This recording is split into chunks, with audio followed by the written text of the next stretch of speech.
Hello, everyone. Thank you for joining us today, and thank you to our speakers. I am Shikeba Ahmadi, and I work with the Women in Peacemaking team at the CMI Mate Ihtisari Peace Foundation.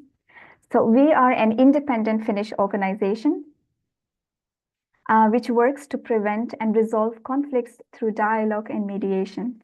And yes, today's webinar is organized by the CMI in cooperation with Youth Peace Week 2024 Secretariat.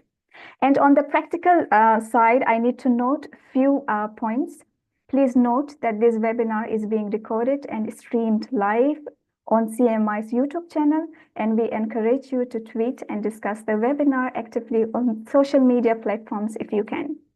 And about the structure of our discussion today, so in the beginning, our panelists will have brief presentations on their contexts, followed by a discussion. And towards the end, we will have 10 to 15 minutes for audience questions and comments at the end. So I invite you all to write your questions in the Q&A using the Q&A option whenever they arise. And then I should perhaps clarify that the chat box is for your interaction. So please feel free to introduce yourself and let us know where are you joining from, and the Q&A would be, of course, for the questions. So we will follow the Q&A option for your questions, and please write them whenever the questions arise.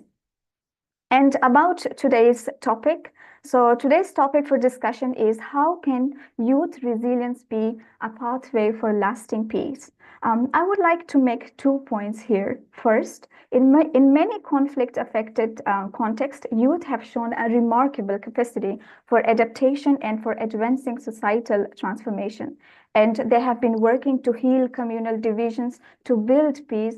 However, their work is not often recognized in formal processes, despite the UN Security Council Resolution 2250 on youth, peace, and security, which affirms youth's role in conflict transformation and peace building. And my point 2 is about youth's competence, which is usually associated with resilience. Especially in the peace building field. So the resilience has become a buzzword which has multiple definitions. So one of them reads as a unique, non-normative type of functioning that can be exhibited in the face of adversity. So youth resilience is especially in political conflicts, is a complex phenomenon, and many studies have shown that they vary over time and indirect relationship to social, economic, and political opportunities in conflict contexts. So therefore, there isn't an all-encompassing definition to it. So youth can show resilience differently based on the circumstances and based on the opportunities available to them in their local communities. Therefore, a very nuanced and contextualized understanding of youth resilience is needed, and its impact is also required to understand, to help leverage youth's role in peace building.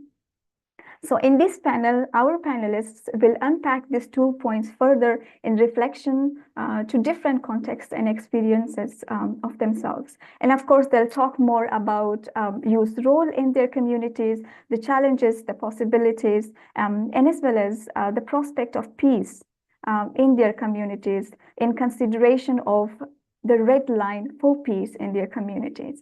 So without further ado, I would like to introduce 3 incredibly talented and inspiring young leaders whom we have the pleasure to host as our panelists today. So we have Farida Amiri with us. Farida Amiri is a peace activist from Afghanistan. She is currently undertaking her Masters of Arts in Global and Strategic Studies at the University of Ljubljana, where her academic research focuses on women and youth in peace building and the humanitarian assistance. Farida was recognized and one of the nominees of 2019 UNDP and Peace Prize for her efforts to make the voices of women and youth heard. Farida also participated at the first International Symposium on Youth Participation in Peace Processes here in Helsinki, Finland. Farida has worked at the office of the First Lady of former Islamic Republic of Afghanistan, where she was one of the key organizers of the National Peace Forum called Afghan Women National Consensus for Peace. Farida John, welcome to the panel. And then we have with us Ali Abdul Wahab. Ali Abdul Wahab is a Gazan genocide survivor and the proud father of Nasir, specialized in data analysis, monitoring, and evaluation at several INGOs and NGOs in Gaza. Ali holds a bachelor's degree in computer science and is interested in issues of political economy, digital transformation, and social networks with a particular focus on Palestine. He is also a member of the Political Youth Forum in Masarat Center and policy analyst at Al Shabaka, the Palestinian Policy Network. Welcome to the panel, Ali. We're glad you have joined us today. And then last but not the least, we have a very inspiring leader from Colombia, Ana Tarazona. Ana is a PhD researcher at the Tampere Peace Research Institute, focusing on the role of female agents in promoting peace and nonviolent conflict resolution. She holds a master's degree in peace mediation and conflict research from Tampere University and a bachelor's degree in political science from the National University of Colombia. Ana has worked with the comprehensive system of truth, justice, reparation, and non-repetition in Colombia, which aims to uphold the rights of victims. Her academic background and professional experience have equipped her with expertise in community-led peace-building initiative, the role of women in the Colombian peace process, youth resilience, memory processes, human rights, and peace with social justice. Welcome to the panel, Ana. So we have these incredible panelists with us today. So without further ado, I would like to open the floor to them. So in the beginning, our panelists will have some time to present on the situation in their context. So perhaps I'll give the floor first to Ana, followed by Farida, and then Ali. Ana, over to you. Yes, thank you so much, Chakeva. I just want to confirm that my audio is fine. Is it? My mic? Perfect. Okay, thank you so much for this invitation again. I'm very honored for this invitation. I enjoyed quite a lot getting ready for this panel discussion. I'm looking forward for also having this discussion with my co-panelists and also with the audience as well. So coming to the matter, and I would like to take this time for discussing my thoughts on the term resilience. Honestly speaking, I'm not really fan of this term, and not because I do not recognize the processes of or the engagement of the youth in peace building and aiming for a more sustainable peace, but rather because sometimes, even though I recognize that the word resilience is used as a way of bringing support, as a way of, or with at least very positive intentions, sometimes I feel that depending on the sector that is promoting this resilience or the context where this resilience is like encouraged, is perhaps misleading or resting importance to the severity or the situations where these vulnerable communities or youth communities are living in. And I've been thinking why this has been the case, because I remember that before the word resilience and the term used to be like understood in a positive side, but nowadays this community, like these activists working in peace building, are like avoiding using the word resilience towards themselves. And I think that this is because this negative connotation is because sometimes this is used or we are referring only in the psychological terms that the word resilient has. And it's like understanding resilience as the capacity to positively adapt within context of significant adversity. And I think that this is not always the case, or is not the right way to show support, especially to some communities as vulnerable communities in Colombia and in the world that are living under severe cases of war, violence, and systematic human rights violation, where perhaps being resilient is not a choice or is not a so-called capacity, but rather it's being like the only choice that they have in order to survive. That's why it's a bit problematic for me nowadays, the word. And sometimes I found these messages of, oh, you need to be resilient or keep being resilient as, let's say, some messages of for encouraging this somehow toxic positivity, where on one hand is like perhaps ignoring how the person or the groups are actually feeling, but it's also like bringing more responsibility to them. They are responsible of changing their own realities, and no one is there to support. While at the same time is distracting us from the real perpetrator or recognizing the real core of the problem and the violence they are facing. And this is, in most of the cases, the case in Colombia. Uh, Sometimes when we have this popular saying where people are usually blamed for their own poverty, right? And people are usually saying, you know, if you really want to overcome your challenges in life, then you need to put more effort. You need to be more resilient. And this is not actually the case in cases as Colombia, where there is a very strong structural and institutional violence. So it's not always your responsibility. And I witnessed this when I was in my bachelor's in a public university in Colombia. To bring a bit of context, the higher education in Colombia is extremely expensive. And basically, if you don't get admitted in a public university, the chances to get access to the higher education are like non-existent. And my peers, because I was really privileged back then, but some of my peers not just get admitted, but also they struggle quite a lot. Sometimes they had to make the choice on either having lunch or paying for the buses tickets. And and this is not like only once, and it wasn't only with my peers. It's like a reality in Colombia. And I deeply admire them. I am really proud of them. But I really wish that this is not the case anymore, not to my friends and not to someone else around the world, because this is not an example of resilience.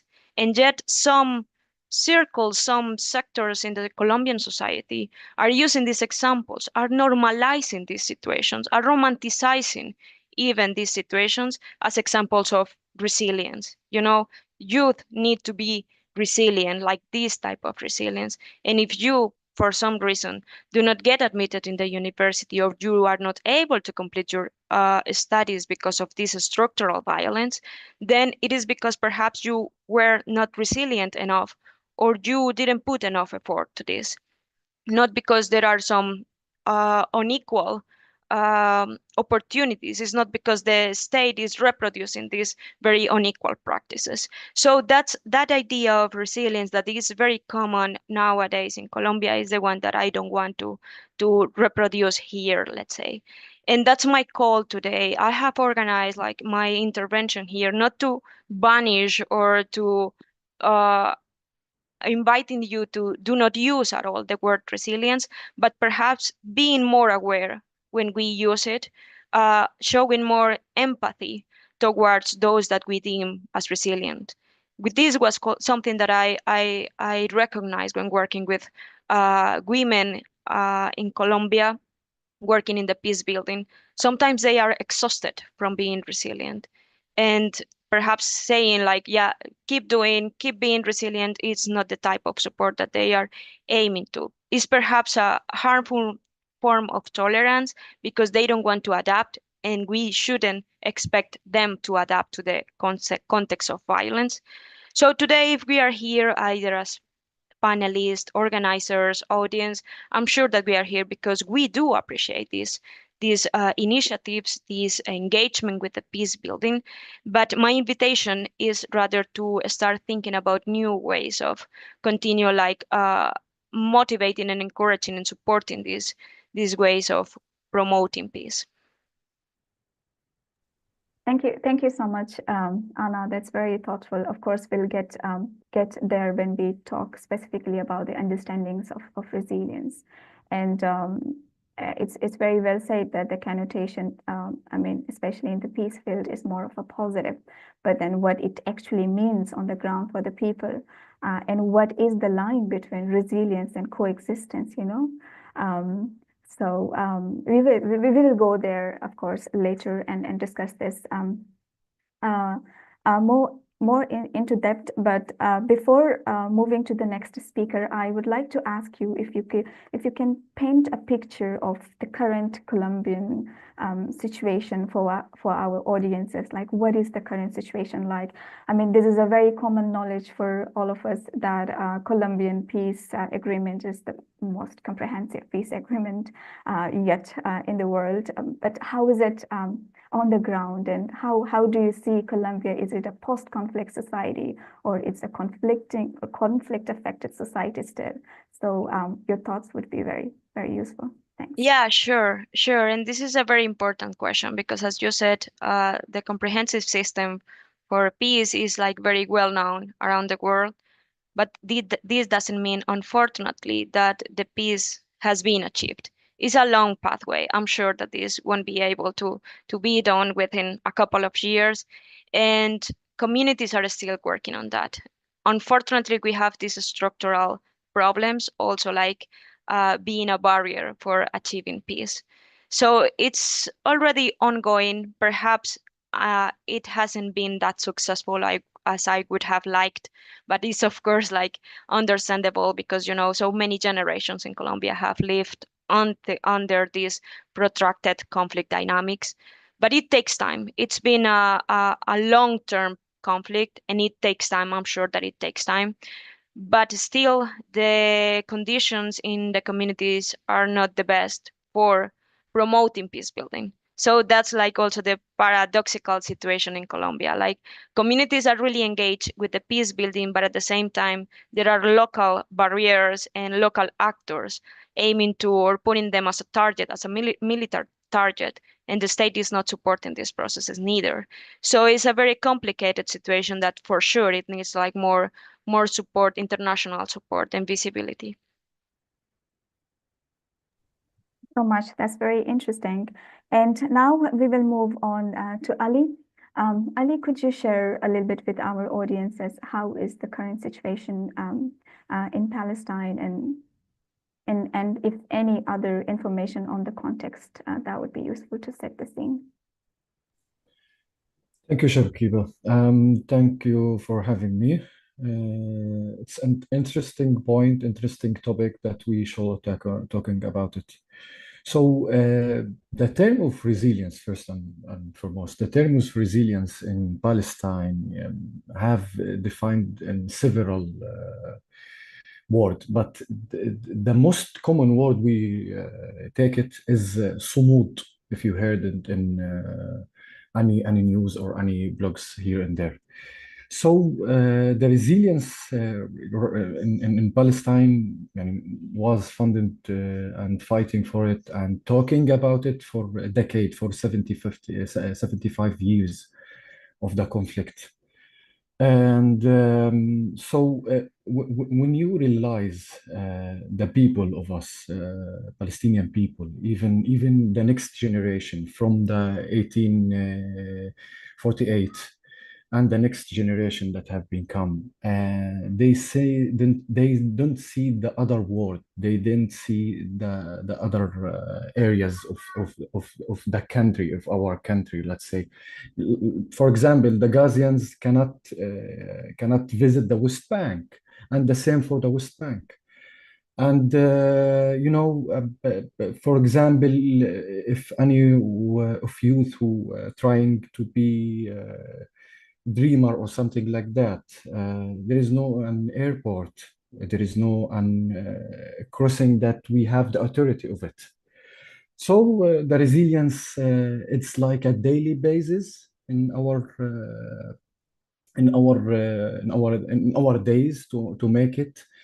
And in Gaza right now, the situation is very horrible, and it's very bad. When you say there's 186,000 people are dead directly and indirectly from the Israel occupation or the IDF. And that's a horrible number, and that's have been for a whole year from 7 of October. So the resilience in Gaza just not just an enduring relentless war and losing, but finding the strength to dream of the future behind this distraction, despite the bombing and discipline, you'd continue aspiring home in Gaza. When you see some of innovations that real and on them a mutual aid and something like that, and building communication with the people who have been disciplined from their homes, they rebuilding the community, even if they're a war. So they fighting for the peace. They fighting for their lives. And it's good to raise this topic. And again, we are not just survive, and we want to live, to make this peace and dreaming about it.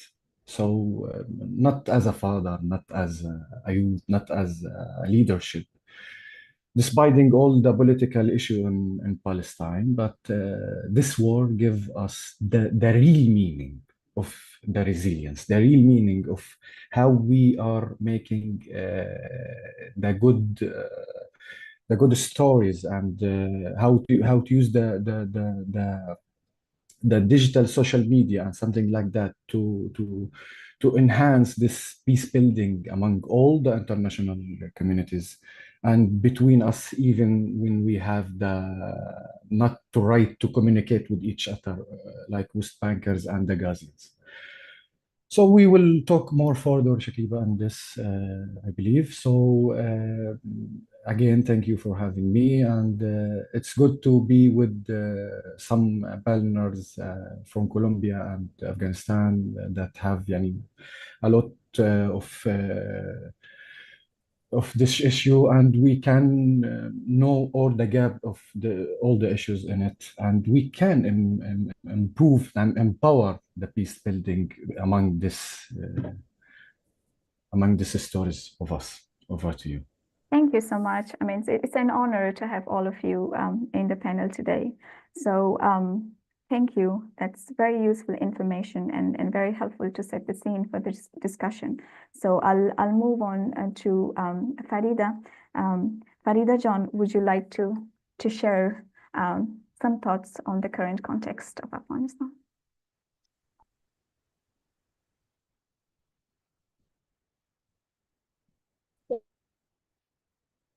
Yeah, thanks so much, Shakiba John. Thanks to you, thanks to your team for having me, for taking the time, and I'm really looking forward to a very fruitful and thoughtful discussion. And I really did enjoy the insight. In regards to your question, current situation, I think grassroots realities or facts, or in other term, situation has not been reflected to the extent that it had to be. It is undeniable that, unfortunately, in the current regime, I would say both the direct and also structural violence is unfortunately increasing, particularly when it comes to women, and in very, very particular context, young women. So I think, and I will also touch upon on the structural violence that unfortunately young women in the Afghanistan, and that also leads to, I mean, the current regime also has kind of contributed to a large extent to shape the meaning of the resilience in different ways, because I do believe that different issues, particularly human rights violations and human rights, I would say, abuses, have kind of contributed to the shaping of the definition of resilience, not only for the young people in the context like Afghanistan, but with a very particular emphasis on the young women, because in addition to other categories of the society, they are the ones who are in the front line to fight for what they believe in, to fight for their basic human rights, which in other contexts, like,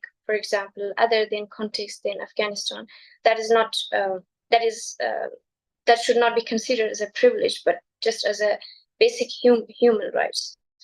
So I think youth in Afghanistan, they do not only fight for their basic human rights, but also for their survival in terms of financial possibilities as well. So we do not only face human rights violations and abuses, but unfortunately, the humanitarian crisis that impacts particularly young women and children. So this is also worth highlighting that issues such as humanitarian issues, human rights issues, they also have kind of contributed a lot to a very large extent to how we define and how we see and experience resilience. So I believe the very rapid change from the political and social perspective have also helped us a lot, or I would say contributed a lot in shaping how we see resilience of particularly young women in the country. And that's why I think that kind of led us to multiply the effort to be resilient. I mean, it is easy to say to be resilient, but behind the scene, it needs a lot of energy. It needs a lot of encouragement to be resilient enough. So as we go forward, I will focus a lot on how I personally, from societal level, see resilience, and how the intersectionality in the context of Afghanistan contributes to, I would say, to resilience definition, and what are some structural, I would say, barriers or the structural violence that impacts the, I would say, the overall well-being of young people in the context like Afghanistan. I hope it helps. Yep, thank you so much. That perfectly ties to my first question. As you already opened up talking about resilience and intersectionality in different contexts. And of course, it also comes to the point of space and time as well. So you also touched about the sectors like the humanitarian, political, social, and then the intersection of these sectors, and then looking at resilience, it can have completely a different shape. If we look at resilience only in one specific space and time and one specific sector. So this is a more complex idea than thought and assumed. So that ties to my question, how would you define resilience? What resilience means to you? And then what do you think, how can youth resilience contribute to peace in conflict-affected societies like Afghanistan? And then if you have any concrete example from experience, please feel free to share. Farida, so I'll go with you first. Mm-hmm. Thank you so much for the question and giving me the floor. So reflecting on the definition of resilience, I would rather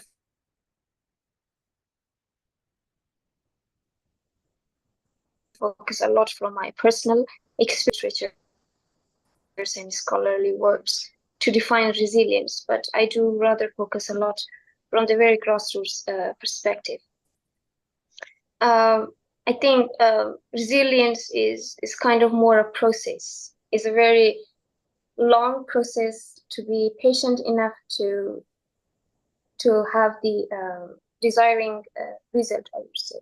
So it is a process of being strong enough to define your own identity and define your own values, not through a violent or a conflicting tool, but also through finding a common ground between the conflicting parties, whether on the societal level or even whether on the community and in a very smaller scale that would be in a family, I would say, level. So based on my experience, I think resilience is not like about a rapid change or a rapid, I would say, adaptation or to cope with the situation, regardless of how that would be from the human rights point of view. So I think it is a very long-term and and patient process to stand through, I would say, peaceful means to define yourself, to define your values, and to define who you are truly as a human being who does not intend to harm others. I mean, from any, I would say, point of view. So I think it is also when it comes to defining your identity as a human being, regardless of your background, and the background is a very general term, I think. It also needs to balance the compromises made by the conflicting parties. So without compromises, I think resilience might lose its meaningful meaning, I would say. It is absolute meaning. So I think when the balance is maintained among all parties, among the individuals to define themselves and to define their identity, I think we reach the desiring conclusion that, yeah, both parties or the parties are resilient enough. Resilience, I mean, maybe in theory, of course, it does not mean to be in a very vivid conflict, but also how to make the compromises to define each other. So I think it is a bit challenging in the context like Afghanistan to balance the compromises, because the opposing party, they do not consider like the current regime. Of course, the definition of resilience does not fit them, but the definition of being resistant fits them. So I mean, one side is trying to be resilient, and the other side is trying to be resistant in terms of their religious or political views. But like, I mean, among these, it is very challenging in the context like Afghanistan to find the balance of the compromises, because the resistant, I would say, the resistant side compromises is less than the resilient side compromise. So it is of course challenging due to many factors that the media of course has reflected some of them, but not all of them, the majority of them. I think one of the very most prominent and recent example would be so much related to the to how Afghan women, particularly Afghan young women, are resilient enough to stand for their basic human rights, very, very basic human rights, very basic, like to go to school or to be able to go to the workplace and live like a normal human being. So I think this is one of the very recent and very relevant example. But on the other hand, in order to gain the desiring outcome of the protest, so I think Afghan women, particularly the young women, they have also kind of found not found, like I would say, they tried to find the common ground, or at the end of the day, so that they could compromise, not to the level that they lose all the rights that they deserve. I mean, complying with the very unnecessary, I would say, or with the strict policy of the Taliban in terms of the tracing, so at least they could comply to the extent that their right would not be harmed, so that they would be able to go on the street and demand their basic rights. Or I would say one of the very current example would be also about women in Iran, as I'm currently in the context of Iran, as I observe that they also face the same resilience versus resistance. The resilience is, of course, resilience by the women of Iran who think in different ways than the government or the authorities. And from my very positive experience, I think one of the very prominent example would be I was giving a workshop for the high school students so that they can be prepared mentally about the peace process of Afghanistan. So I thought that I realized that there is not enough positivity in terms of the process and also the outcome of the process itself. So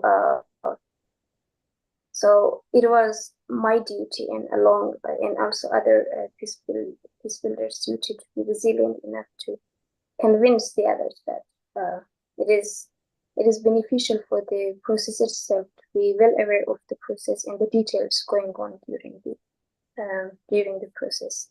I hope it helps, and I hope I was not too long. No, thank you so much. I think those were very good examples. It's very interesting how you look at resilience from an individual level to communal level and to the national level.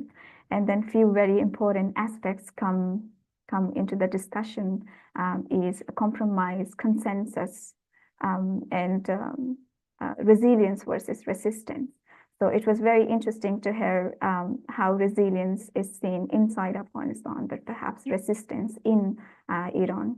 Very interesting point, Farida John. Thank you. So I'll now give the floor to Ali to perhaps delve a little bit deeper into the definition of resilience in reflection to his context and how he thinks that peace can youth resilience can contribute to peace in conflict-affected societies, and any specific examples are welcome. Ali, over to you. Okay, I have been muted. Sorry, guys. And thank you, Shakiba. Well, from personal experience. Okay. To me, resilience is not just about surviving or enduring hardship. It's the quiet internal strength to move forward despite being weighed down by losses, uncertainty, and the grief.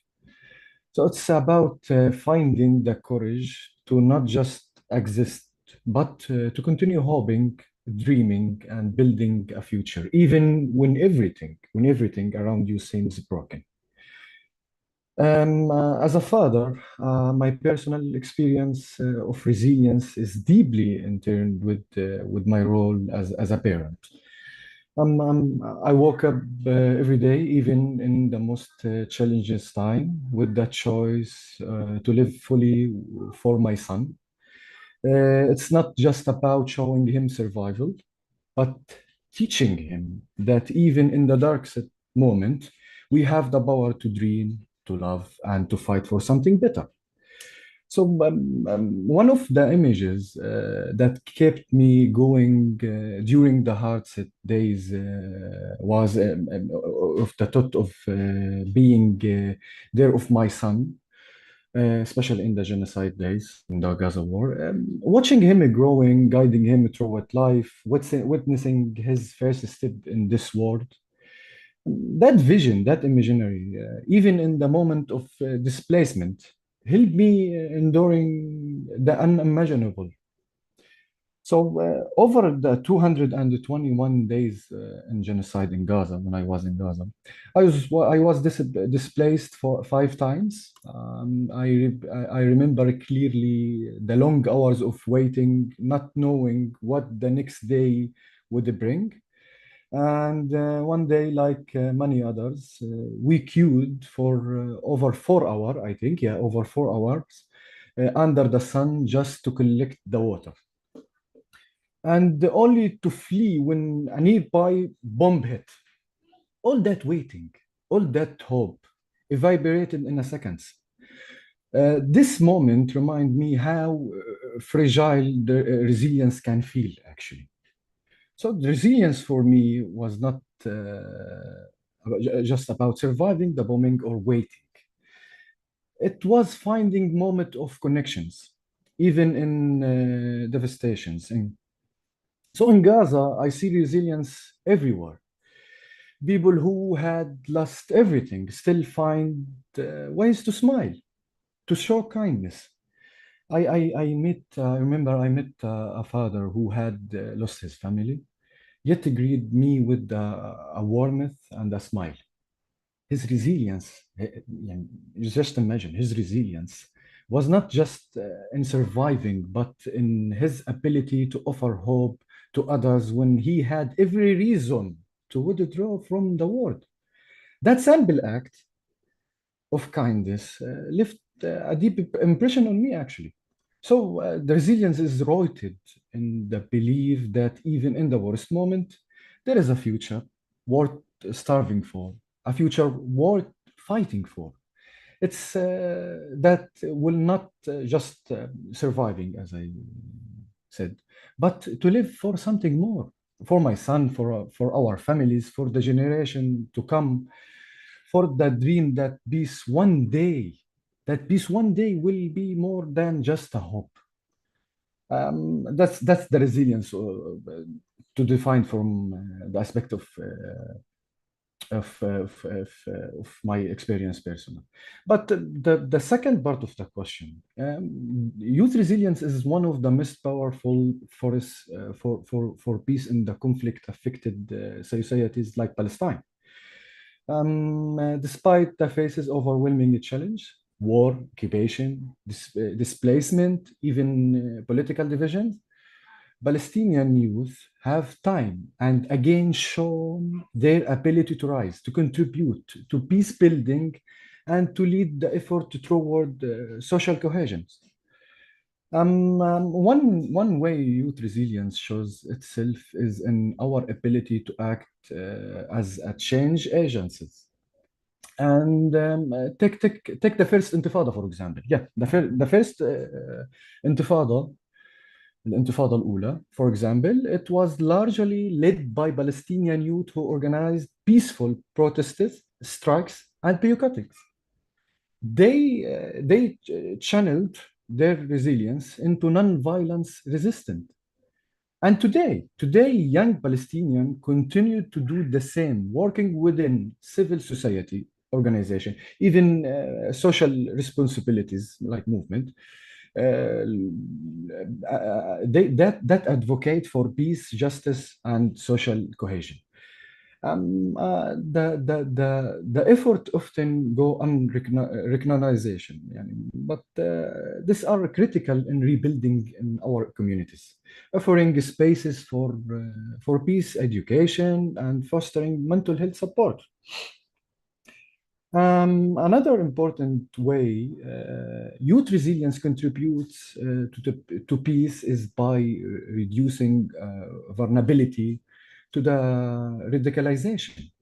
So in Gaza, for example, occupation and high employment and political instability can push youth toward violent ideologies. Yeah, believe me or not, can push that.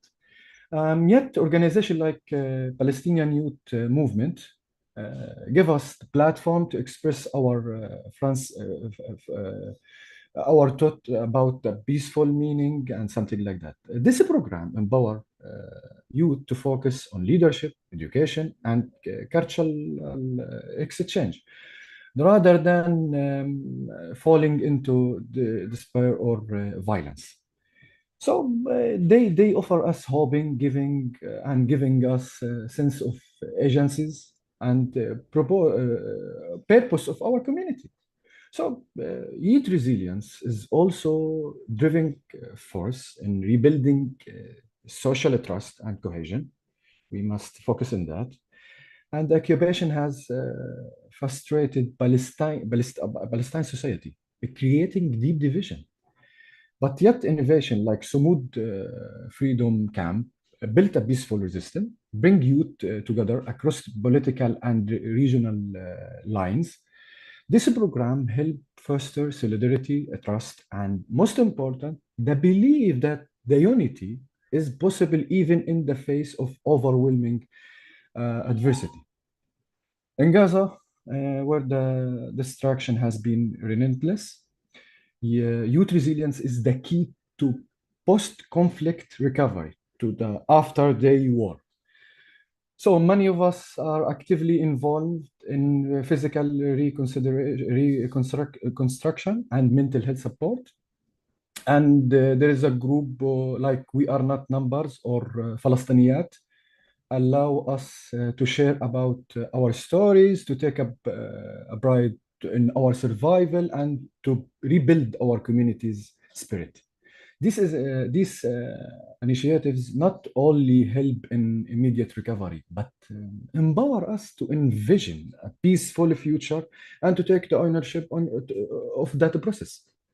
So finally, resistance play a critical role in promoting a culture of peace. So Palestinian youth are using social media, art, storytelling, and share our narrative and advocate for peace. There is a peaceful future countering narrative of violence by amplifying our voices. We are showing the world that we are not we are more than the conflict, and that we are fighting for a peace, not just for a survival. In the conclusion, youth resilience is more than just response to Thank conflict. you. It's just a critical pathway to peace. Over to you, Shakiba, and I'm sorry for running off time. No, it was very powerful. It is very interesting how you look at youth resilience, and there were very good examples. And you talked about hope. We have a saying in Farsi, which is translated in English as amidst hopelessness, there is still hope. So it's amazing to see the human nature, how they still stay hopeful despite all the adversity, and they try to recover in the face of adversity with least harm. And the example of the gentleman you mentioned who had lost a family and meeting others with a smile, how you channel that energy into something positive and avoid it from spreading that around. So very interesting. And channeling frustrations into positive and peace, and of course, the prevention of radicalization, that was a good example, because unfortunately, until today, youth's role is usually affiliated with violence and radicalization. But there are also examples that youth play a very crucial role in terms of prevention of radicalization and forming positive change and societal transformation in a more peaceful ways. So I'll move now to Anna. Anna, you have already opened on the youth resilience, or the resilience term itself, and if you'd like to add anything on that, on how youth resilience in conflict society could play a role in prospect of peace in those communities. Yes, thank you all for this insightful input. And now I want to stress a bit in how I envision resilience, because in my previous point I was like stressing why I do not align with this common understanding of resilience. But how I say it is that, as Farida also said, it shouldn't be taken as a capacity or an ultimate goal, but rather as a process that involves awareness of who am I, what I want or what I need, and also what I have in order to achieve my goals, but also to fulfill my basic needs in this case. But it's also being aware what I'm lacking, what I don't have, and understanding that I'm not like the only one responsible of aiming to achieve this societal transformation. So for me, this is rather a process, but not an individual process. It's a process that involves also like identifying opportunities, being aware of my own circumstances instead of trying to adapt to those circumstances, identifying opportunities, but also identifying potential responsible circles, sectors that should also participate in this societal transformation. So it's not individualistic process, it's rather a way to share responsibility, to get committed, but also to call and advocate for more responsibility from other sectors and external factors as well. In Colombia, we have so many beautiful examples of youth resilience. And for today's panel, I wanted to focus in these examples happening in the urban cases and contexts, because even though the armed conflict has mainly affected the rural areas, in the cities, this is also reproduced, perhaps through different dynamics, but it still is affecting. So we have beautiful examples, and I do believe that the youth can contribute to peace building, because for youth and even for children, they are also involved in these processes. It's more natural to question. It's more natural to have a critical outlook, and this critical outlook drives a desire for changing, for having or demanding better opportunities. There is a beautiful example in Medellin, in a neighborhood called Comuna 13. It's one of the neighborhoods most affected by the urban violence, where different crimes have been like happening there historically. And the youth are also like being attracted by all different types of crimes of drug consumption, sexual violence, etc. And nowadays, thanks to these youth initiatives involving street graffiti, music and dance, among others, the narrative surrounding the neighborhood is changing, and somehow the youth has also commit or has made for the society to also commit for achieving this changing in narratives. So, for instance, nowadays there is a very popular touristic attraction in this neighborhood called Graffiti Tour. And it was nowadays so many people are visiting this neighborhood just for pleasure, for visiting, for getting to know what type of art is also expressed in there, in an area that perhaps 10 years ago people wouldn't dare to go. Yeah, And I do something believe, yeah, Thank you so much. I keeping the time in mind. So I'll you shed light about the role of youth resilience in Colombian society. So very relevantly, I would like to ask you that what are the systematic and structural barriers for youth and their engagement, especially in peace building initiatives in your country, if you can, should I reflect on start? that. Yes. Sure. I have identified two types of barriers. One is coming from the state and another one from society. The Colombian state as such represents a structural barrier, not only for the youth, but in general for conflict affected communities. Like the Colombian state has failed in guaranteeing basic needs and basic human rights. And actually, these conflict affected communities have understood that if they really want to have access to the basic needs, they need to fight, they need to demand, because it's not granted.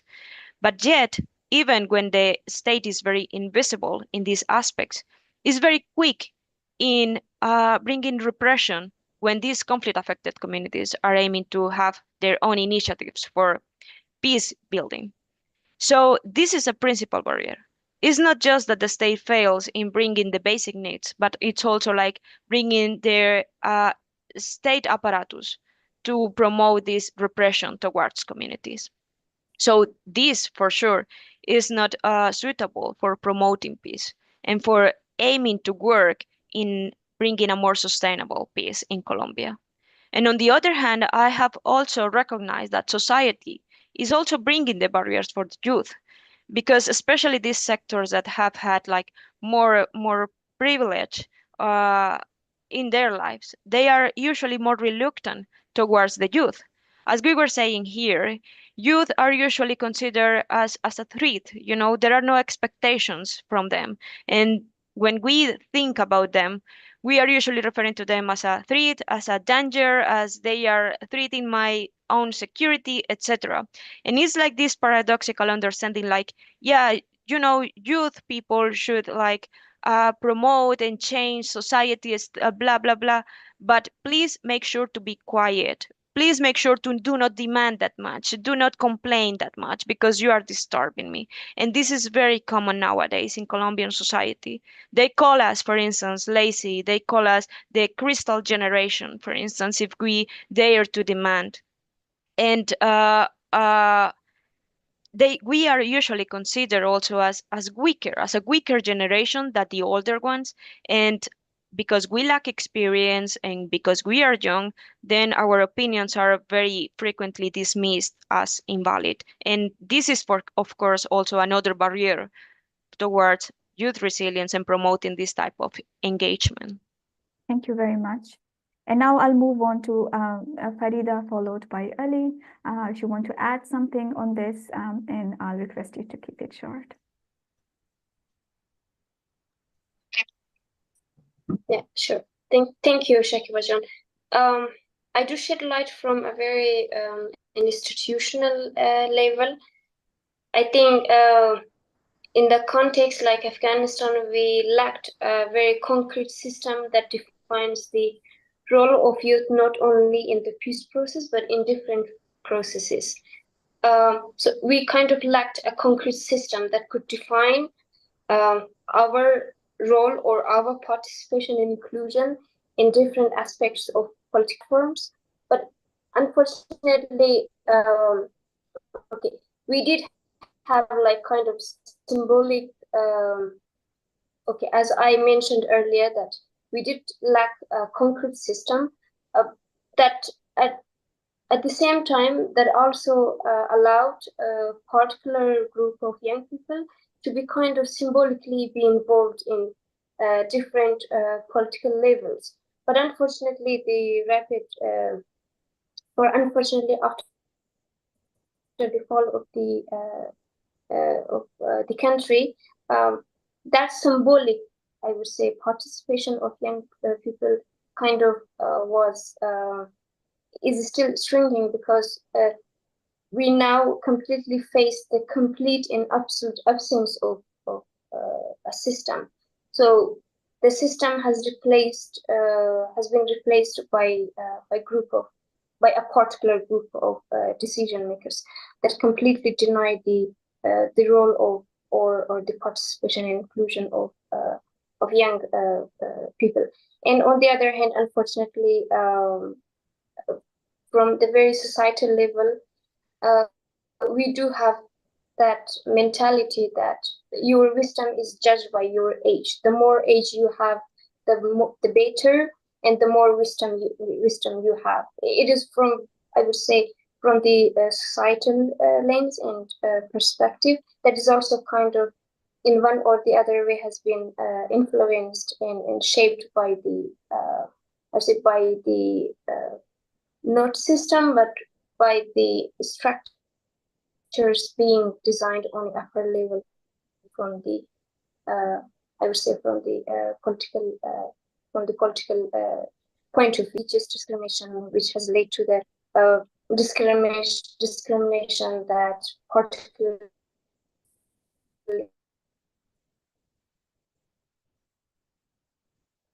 a particular group of women. So thank you.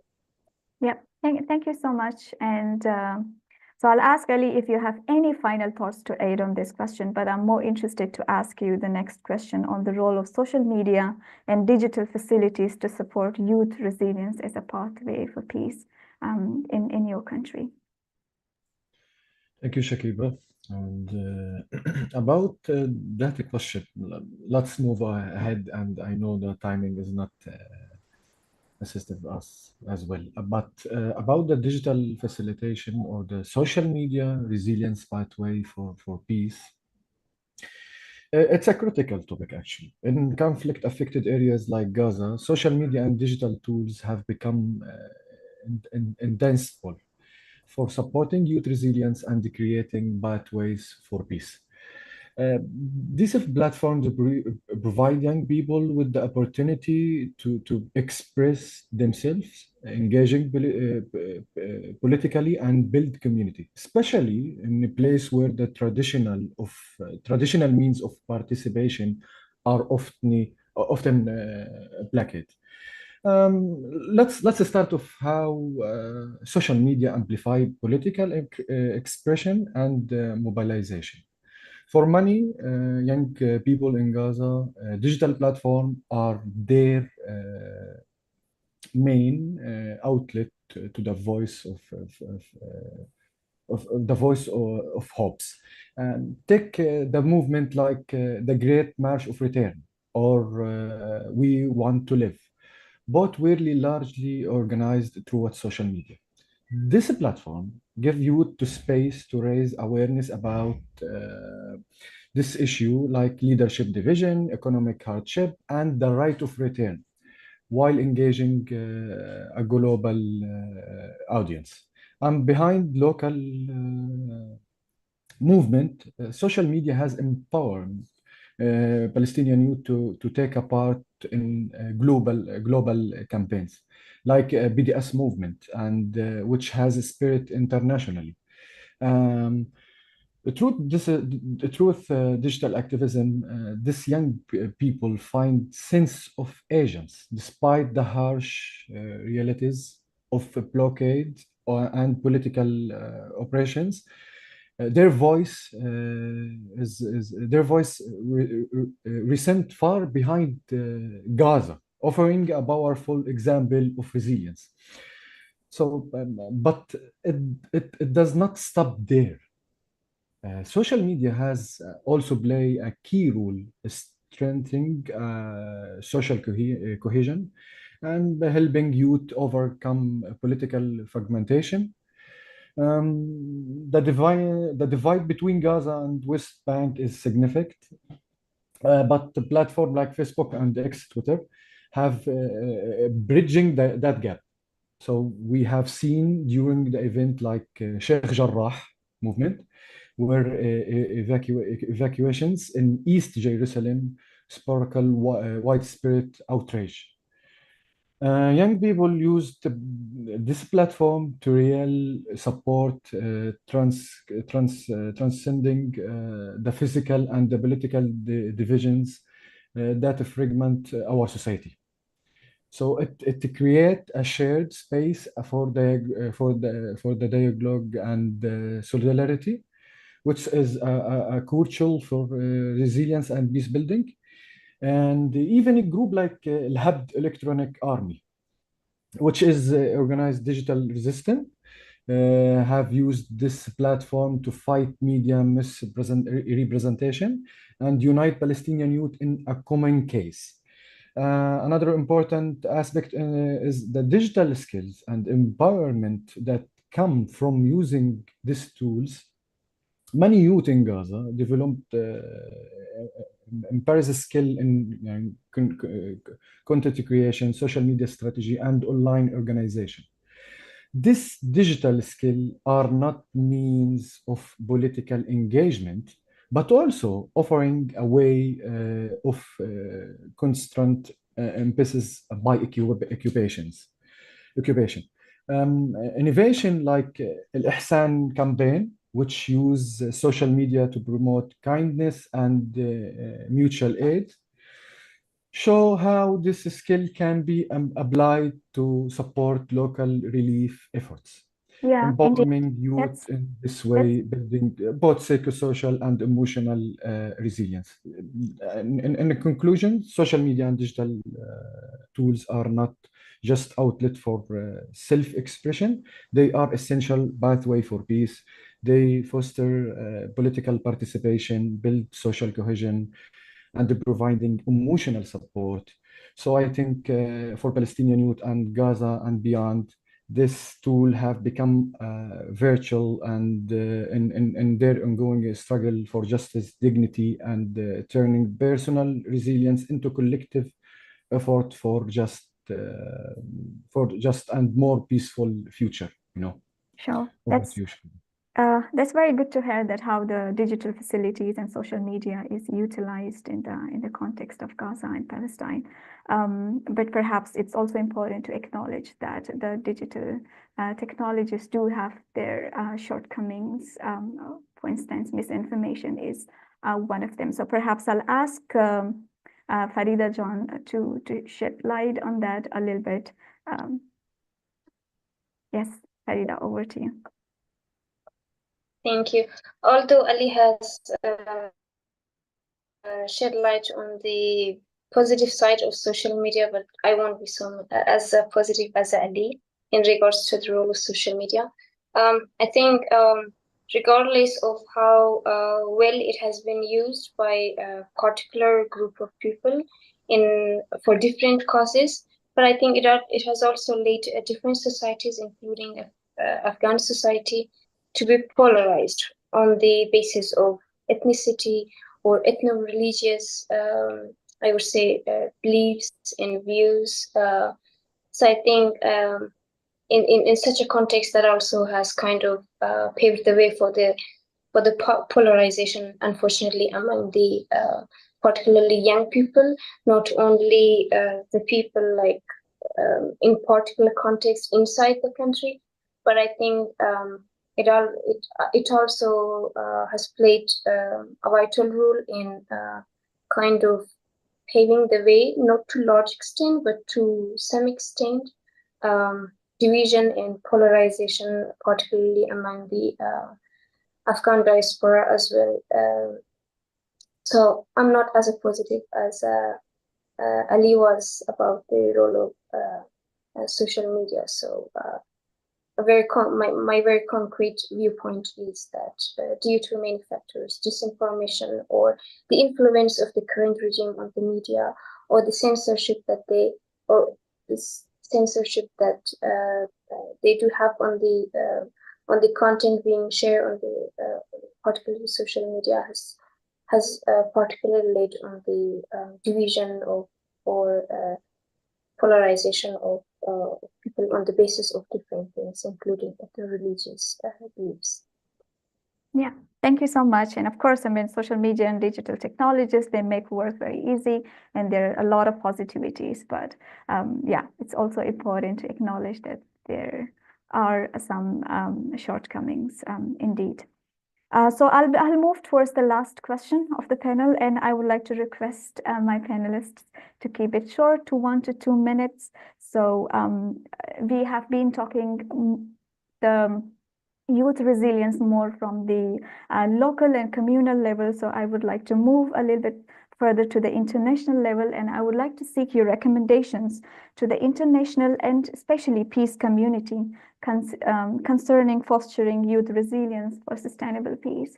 So 1 to 2 minutes, and I'll start with Anna. Yes, thank you, Chekeba. I think the recommendations for committing towards or to encouraging the youth resilience and initiatives should come from different levels, including society and everyone also here participating. For the international community or organizations also working towards peace, I could say and I could recommend exploring more the youth initiatives or the youth-led initiatives for peace happening in the local basis. In Colombia, and I'm sure that in so many countries, there is a wealth of initiatives that deserve to be replicated. And sometimes, this doesn't demand a lot of work, or it doesn't demand international organizations to invent the wheel, because communities already have like a long pathway in this. They have identified already what strategies are needed in order to continue promoting peace building, but sometimes they are lacking support. So I could say just don't hesitate to go and explore more initiatives as well for the youth. For the academia, and this is something that I always recommend, and is encouraging people working in the academia to stepping outside the walls of our offices and exploring more this community-based knowledge, and also promoting spaces for co-sharing knowledges, not just within the academia, but also getting involved with communities already working in the local basis. And for everyone is to support the youth in our daily basis, not only these organized processes, but also in our local basis, in our daily basis, to support the youth in their initiatives, but also most importantly is helping them to regain hope and faith in themselves, because society and the state, the status quo constantly is reminding them that we do not expect anything from them, that they are lacking experience, and that perhaps it's not the moment for them to participate. So we need to strengthen at the same time these processes, but also helping them to recover the hope. And please, let's just avoid normalizing and romanticizing the struggle of these communities facing real challenges as part of their everyday. Very well said. Thank you. Ali and then Farida. Okay, thank you. In a nutshell, about the last question, I think the first, I have the steps just to be shorter. First, let's begin investing in young youth-led invitations and movement. The second, support digital literacy and access to technology. The third is promote inclusive political participation and leadership. The fourth is we must address the structural barriers and socioeconomic problems and issues. And the fifth is foster cross-community dialogue and collaborations. Lastly is global solidarity and network opportunities, especially with the areas that have been in a conflict, something like that. But in conclusion, the youth is the backbone of any future peace process, and the international community must provide the resources, opportunity, and platforms for them to lead. In conflict zones like Gaza and Palestine overall, where challenges are deeply entrenched, youth resilience is both critical resources and pathway to lasting peace. But just the last word to say it, right now, even the youth in our society, in Gaza, for example, they not trust the international law, because no one handle or no one can go to do the ceasefire. When we see the numbers of the death, it's already shocking. So the resilience or the future of them is people to people, which is the local resilience between them. So I think the international communities must reconsider this situation, especially when the next generation, especially generations that when he see that the international law will not become that valid, okay, there is no trust about anything. So the solidarity will be not good enough for all the people. So that's it, and over to you, Shakiba. Thank you for those concrete recommendations. Farida? Thank you. I have one particular recommendation that I think evidence works is one of the very peaceful, I would say, tools for young people to stand for their resilient efforts, to support in different forms the academic or scholarly works of young people in regards to their role in the peace building initiatives is, I think, is very important to be considered by the international and particularly the peace building community, because this also leads the young people to play not only outside the table but also around the table, so that they spread of their evidence-based work and scholarly works can kind of be spread and shape the mentality of not only a particular group but also different and various societal and political groups, and of course policymakers in regards to the resilience and role of young people in the peace process. So I think we can play a very big role in the peace building by producing very quality evidence-based works and scholarly works, so that the mentality would be shaped in a way that it has to be. Thank you so much. So we have very little time left as we started 5 minutes late, so we'll go a little bit over for 5 minutes. We have a couple of questions, so perhaps I'll make it one because they are very related.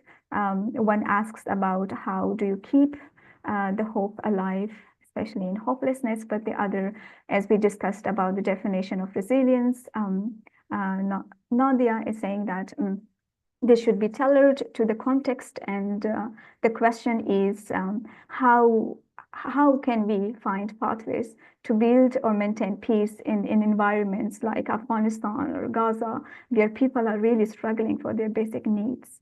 So I think this question could go to either Ali or Farida, if you can shortly reflect on that.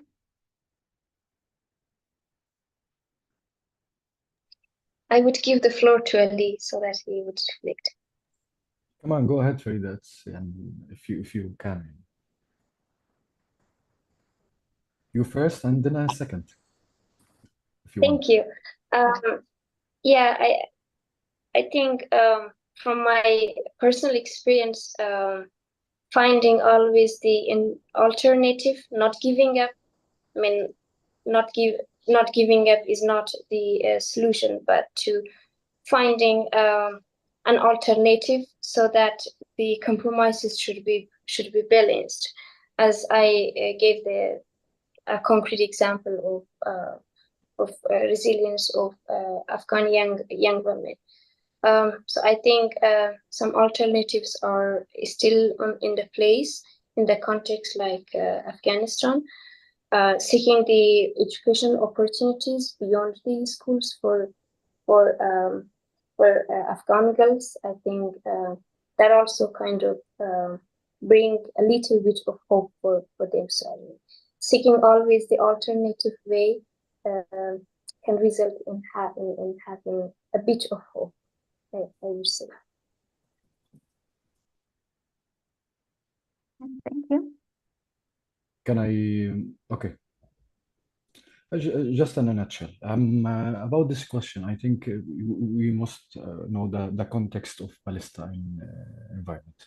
So we have the Israeli occupation imposes resisting and movement and access to resource like checkpoint, the separation wall, and the contest military control created a daily environment of fear and insecurity.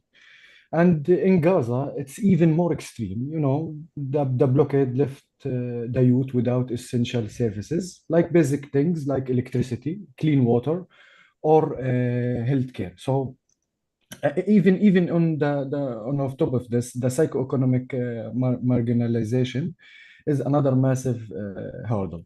You know, we right now Gaza have the employment rate is rising above 75%.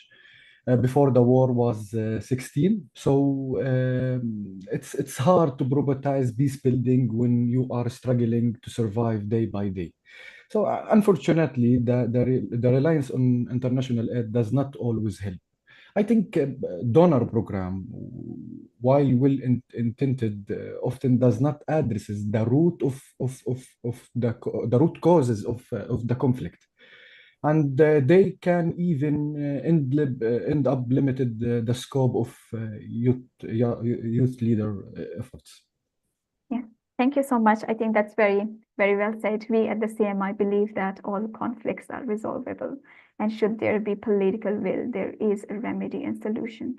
And staying in despair and frustrated and in hopelessness would not help the conflict anyway.